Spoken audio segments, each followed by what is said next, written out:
right, hello everybody, and welcome to another edition of Within the Pixels. My name is Bert Blevins, and today we're going to be looking at Privilege Manager, a product from Delinea, and how we can, most of the time you're going to use this particular function, this feature within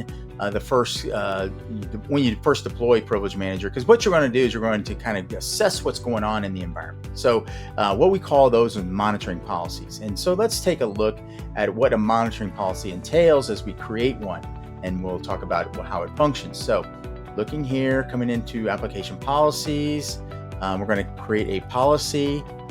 Basically, so we have different types of policies here. I've covered these in other videos. We're going to focus on this monitoring policy. So what a monitoring policy is going to do is going to essentially, you can monitor everything. And this is what you're going to do probably the first 30, 45 days, 60 days of having Privilege Manager environment, because what it's going to bring back all this data, all the applications are running, who's running them, when they're running them, what machine they're running on. You can bring that all back into events, and then you can report off that and start to make better decisions on how you better architect a policy and deploy a policy. So, and then the other one here is applications run as admin. This one's going to be very important after you get done with doing the everything monitoring policy, because what you're going to see here is that when you have this in place, you're going to have this running, and then you're going to be able to run a report, and you're going to basically pull back all the data that says who has to run what applications on what machines as admin. And so you're going to get that information, be able to say, hey, okay,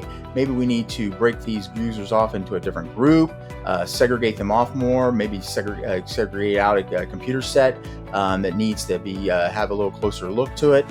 So these are things we can do to really get into the details of what's happening in an environment. So applications run as admin.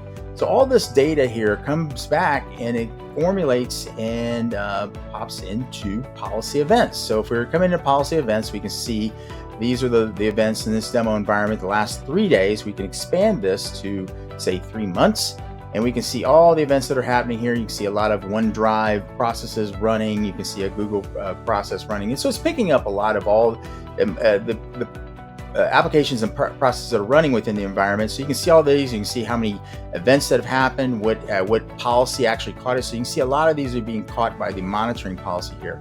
So essentially that's what's going to give us our data, so we can then take it back and then formulate control policies such as blocking, approvals, justifications, and whitelists, so forth. Okay, so that is what I had to cover for today on monitoring policies within Privilege Manager, and thank you for watching.